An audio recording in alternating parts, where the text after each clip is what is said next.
ଚାଲନ୍ତୁ ପୃଥିବୀ ବିଷୟରେ ଆମେ କିଛିଟି ଆକର୍ଷଣୀୟ ତଥ୍ୟ ଦେଖିବା। ତେବେ ସୂର୍ଯ୍ୟୋଦୟ ସମୟରେ ଯେତେବେଳେ ତୁମେ ଉତ୍ତର ଦିଗକୁ ମୁହଁ କର, ସୂର୍ଯ୍ୟ ତୁମର ଡାହାଣ ପାର୍ଶ୍ୱରେ ଦେଖାଯାଏ।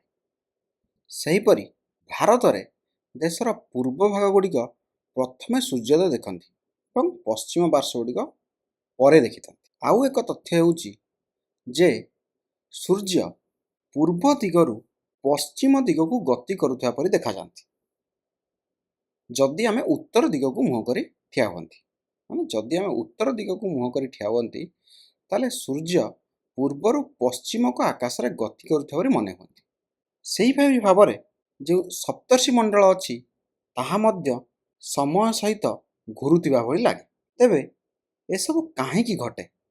ଯେପରିକି ଉତ୍ତର ଦିଗକୁ ମୁହଁ କରି ଠିଆ ହେଲେ ସୂର୍ଯ୍ୟ ଆମର ଡାହାଣ ପାର୍ଶ୍ୱରେ ଉଦୟ ହେଲା ଭଳି ଆମକୁ ଲାଗେ ବା ଉଦୟ ହୁଅନ୍ତି। ସେହିପରି ପଶ୍ଚିମ ଦିଗ ଅପେକ୍ଷା ପୂର୍ବ ଦିଗରେ ସୂର୍ଯ୍ୟୋଦୟ ପ୍ରଥମେ ହୋଇଥାଏ। ପ୍ରଥମେ ସୂର୍ଯ୍ୟ ପୂର୍ବ ଦିଗରେ ଆସିଥାନ୍ତି, ତାପରେ ପଶ୍ଚିମ ଆଡ଼କୁ ଯାଇଥାନ୍ତି। ସେହିପରି କେତୋଟି ତାରା ଆମକୁ ଆକାଶରେ ବୃତ୍ତାକାରରେ ଘୁରୁଥିବା ପରି ଦେଖାଯାଆନ୍ତି, କିନ୍ତୁ ଗୋଟିଏ ତାରା ସ୍ଥିର ରହିଥାଏ, ଯାହାକୁ ଆମେ ଆଗକୁ ଦେଖିବା, ଯାହାକୁ ଆମେ ଧ୍ରୁବ ତାରା ବୋଲି କହିବା। ତେବେ ଏସବୁ ଘଟୁଛି କାହିଁକି? ଏସବୁ ଘଟୁଛି ପୃଥିବୀର ଘୂର୍ଣ୍ଣନ ଯୋଗୁଁ। ଘୂର୍ଣ୍ଣନ କ'ଣ ବୁଝିବା ପୂର୍ବରୁ ଆମକୁ ଦିଗ ସମ୍ପର୍କରେ ଜାଣିବା ଦରକାର। ତେବେ ଦିଗ କ'ଣ? ଯେତେବେଳେ ଆମେ ଏକ ସମତଳ ପୃଷ୍ଠରେ ମାନେ ଆମ କମ୍ପ୍ୟୁଟରରେ ହେଉ କିମ୍ବା ଲ୍ୟାପଟପ୍ରେ ହେଉ କିମ୍ବା ମୋବାଇଲରେ ହେଉ କିମ୍ବା କାଗଜରେ ହେଉ ଆମେ ଦିଗ ଦର୍ଶାଇଥାନ୍ତି, ତାହେଲେ ଆମେ କିଛି ଏହିପରି ଦେଖାଇଥାନ୍ତି ଯେ ଉପରଟି ହେଉଛି ଉତ୍ତର, ତଳଟି ହେଉଛି ଦକ୍ଷିଣ, ଆମ ଡାହାଣ ପାର୍ଶ୍ୱଟି ହେଉଛି ପୂର୍ବ ଏବଂ ବାମ ପାର୍ଶ୍ୱଟି ହେଉଛି ପଶ୍ଚିମ। ଏହିପରି ଚାରୋଟି ମୁଖ୍ୟ ଦିଗ ରହିଛି। ଏବେ ଯେହେତୁ ଆମେ ଦିଗ ବିଷୟରେ ଜାଣିଗଲେ, ଏବେ ଚାଲନ୍ତୁ ଯେ ପୃଥିବୀର ଘୂର୍ଣ୍ଣନ ଯୋଗୁଁ ଏହିସବୁ ଯେଉଁ ଚମତ୍କାରୀ ଜିନିଷ ଘଟୁଛି ସେଗୁଡ଼ିକ କାହିଁକି ହୋଇଥାଏ ଦେଖିବା। ତେବେ ଘୂର୍ଣ୍ଣନ ମାନେ ହେଉଛି ଘୁରିବା। ଗୋଟିଏ ବସ୍ତୁ ଯେତେବେଳେ ଘୂର୍ଣ୍ଣନ ଘୁରୁଛି ଆମେ କ'ଣ ଭାବନ୍ତି ଯେ ସେ ଏକ କାଳ୍ପନିକ ରେଖା ଚାରିପଟେ ବୁଲୁଛି। ଯେପରିକି ଏଠାରେ ଏହା ହେଉଛି ପୃଥିବୀର ଅକ୍ଷ। ପୃଥିବୀ ତାର ନିଜ ଅକ୍ଷ ଚାରିପଟେ ବୁଲିଥାଏ ଏବଂ ଏହା ହେଉଛି ଏକ କାଳ୍ପନିକ ରେଖା। ଏହି କାଳ୍ପନିକ ରେଖାଟି ଆମର ଭୌଗୋଳିକ ଉତ୍ତର ମେରୁ ଏବଂ ଭୌଗୋଳିକ ଦକ୍ଷିଣ ମେରୁ ଦେଇ ପାସ୍ କରିଥାଏ। ବର୍ତ୍ତମାନ ଭାବ ଯେ ତୁମେ ପୃଥିବୀର ଉତ୍ତର ମେରୁ ଉପରୁ ଆକାଶରୁ ଥାଇ ପୃଥିବୀକୁ ଦେଖୁଛ, ତାହେଲେ ପୃଥିବୀଟି ତୁମକୁ କିପରି ଘୁରୁଥିବା ଭଳି ଲାଗିବ? ତେବେ ଏହା ଆମକୁ ଆଣ୍ଟି କ୍ଲକୱାଇଜ୍ ବା ଘଣ୍ଟା କଣ୍ଟାର ବିପରୀତ ଦିଗରେ ଘୁରୁଥିବା ଭଳି ଦେଖାଯିବ। ଆମକୁ ଏହିପରି କିଛି ଘୁରୁଥିବାର ଦେଖାଯିବ। ଆଣ୍ଟି କ୍ଲକୱାଇଜ୍ ମାନେ ଘଣ୍ଟା କଣ୍ଟାର ବିପରୀତ ଦିଗ। ମନେ ରଖନ୍ତୁ ଯେ ପୃଥିବୀ ଏକ ଅଦୃଶ୍ୟ ଅକ୍ଷ ଚାରିପଟେ ବୁଲୁଛି, ଯାହା ଉତ୍ତର ଏବଂ ଦକ୍ଷିଣ ମେରୁ ମଧ୍ୟ ଦେଇ ପାସ୍ କରିଛି। ଏବେ ଆମେ ଦେଖିବା ଯେ ପୃଥିବୀ ଗୋଟିଏ ପୂର୍ଣ୍ଣ ଘୂର୍ଣ୍ଣନ ବା ସମ୍ପୂର୍ଣ୍ଣ ଥରେ ତା ଅକ୍ଷ ଚାରିପଟେ ବୁଲିବା ପାଇଁ କେତେ ସମୟ ନେଉଛି ଚାଲନ୍ତୁ ଦେଖିବା। ତେବେ ପୃଥିବୀ ଗୋଟିଏ ଥର ପୁରା ବୁଲିବା ପାଇଁ 12 ଘଣ୍ଟା ପ୍ଲସ୍ 12 ଘଣ୍ଟା 24 ଘଣ୍ଟା ସମୟ ନେଇଥାଏ। ତେଣୁ ଆମେ ଯଦି ଉତ୍ତର ମେରୁରୁ ଦେଖିବା, ଆମେ ଦେଖିପାରିବା ଯେ ପୃଥିବୀ ଘଣ୍ଟା କଣ୍ଟାର ବିପରୀତ ଦିଗରେ ଗତି କରୁଛି ଏବଂ ଗୋଟିଏ ପୂର୍ଣ୍ଣ ଘୂର୍ଣ୍ଣନ କରିବାକୁ 24 ଘଣ୍ଟା ସମୟ ନେଉଛି। ତେଣୁକରି ଆମର ଗୋଟିଏ ଦିନରେ 24 ଘଣ୍ଟା ଥାଏ। ତେବେ ବର୍ତ୍ତମାନ ଏଠାରେ ତୁମେ ଯାହା ଦେଖୁଛ ତାହା ହେଉଛି ଏକ ଗ୍ଲୋବ୍। ଏବଂ ଆପଣ ସୂର୍ଯ୍ୟ କିରଣକୁ ଦେଖିପାରୁଥିବେ ଯେ ସୂର୍ଯ୍ୟ କିରଣ ଏହିପରି ଭାବରେ ଆସି ପୃଥିବୀ ଉପରେ ପଡ଼ୁଛି।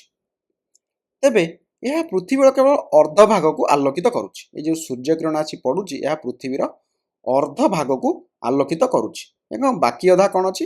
ବାକି ଅଧା ଅନ୍ଧାର ରହିଛି। ଦେଖନ୍ତୁ ସୂର୍ଯ୍ୟ କିରଣ ଆସିଲା, ଏପଟେ ଲାଇଟ୍ ପଡ଼ିଲା, ଏପଟେ କ'ଣ ରହିଲା? ଅନ୍ଧାର ରହିଲା, କାହିଁକିନା ସେପଟେ ସୂର୍ଯ୍ୟ କିରଣ ପଡ଼ିପାରୁନାହିଁ।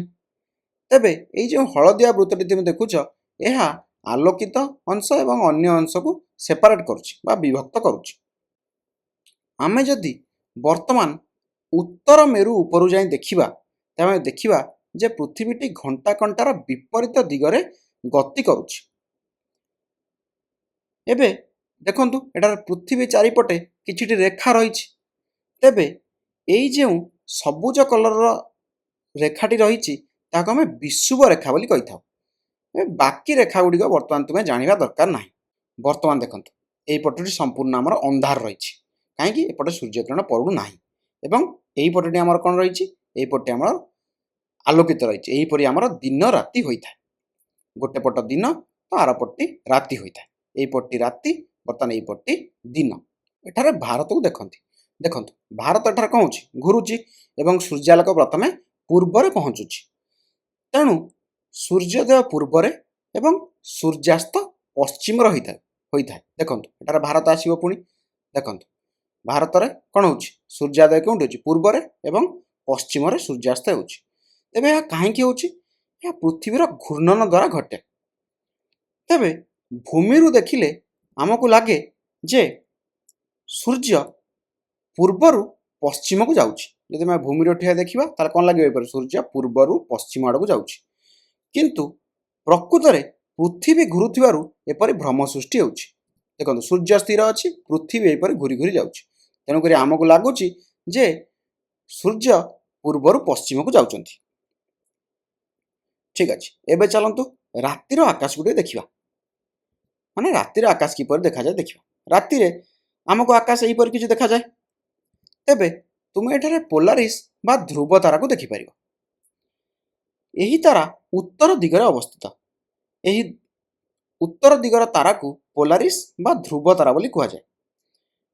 ଏଠାରେ ଆପଣ ଗୋଟେ ତାରାମଣ୍ଡଳ ମଧ୍ୟ ଦେଖିପାରିବେ। ଦେଖନ୍ତୁ ଏ ତାରାମଣ୍ଡଳ ଏଇଠି, ଏହାକୁ କ'ଣ କୁହାଯାଏ? ଏହା କୁହାଯାଏ ସପ୍ତର୍ଷି ମଣ୍ଡଳ। ଏହି ତାରାମଣ୍ଡଳଟି ଏକ ନିର୍ଦ୍ଦିଷ୍ଟ ଆକୃତି ଦେଉଛି ଏବଂ ଏଠାରେ ଯେଉଁ ତାରାମଣ୍ଡଳ ରହିଛି ତାକୁ ଆମେ କ'ଣ କହିଲେ? ସପ୍ତର୍ଷି ମଣ୍ଡଳ। ତେବେ ପୃଥିବୀର ଘୂର୍ଣ୍ଣନ ଯୋଗୁଁ ଆମକୁ କିଛି ଘଣ୍ଟା ପରେ ସପ୍ତର୍ଷି ମଣ୍ଡଳ ଏହିପରି ଘୁରୁଥିବାର ଲାଗିପାରେ ଏବଂ ଅନୁଧ୍ୟାନ କଲେ ଆମେ ଜାଣିପାରିବା ଯେ ସବୁ ତାରାଗୁଡ଼ିକ ଲାଗିବ ଯେପରି ଏହି ଧ୍ରୁବ ତାରା ଚାରିପଟେ ବୁଲୁଛନ୍ତି। ତେବେ ଏପରି କାହିଁକି ଲାଗେ? କାହିଁକି ନା ପୃଥିବୀର ଘୂର୍ଣ୍ଣନ ଅକ୍ଷ ସିଧାସଳଖ ଧ୍ରୁବ ତାରାକୁ ଇଙ୍ଗିତ କରିଥାଏ ବା ଧ୍ରୁବ ତାରା ଦିଗରେ ଥାଏ। ତେଣୁକରି ଧ୍ରୁବ ତାରାଟି ଆମକୁ ସ୍ଥିର ଲାଗେ ଏବଂ ଆମକୁ ଲାଗେ ଯେ ବାକି ସବୁଗୁଡ଼ିକ ତା ଚାରିପଟେ ବୁଲୁଛନ୍ତି। ତେଣୁକରି ଆମେ ଯଦି ଏକ ଇମାଜିନାରୀ ଡ୍ରଇଂ କରିବା ତାରାମାନଙ୍କର, ତାହେଲେ ଆମେ ଦେଖିବା ଯେ ସବୁ ତାରାଗୁଡ଼ିକ ଏହି ଧ୍ରୁବ ତାରା ଚାରିପଟେ ବୁଲୁଛନ୍ତି।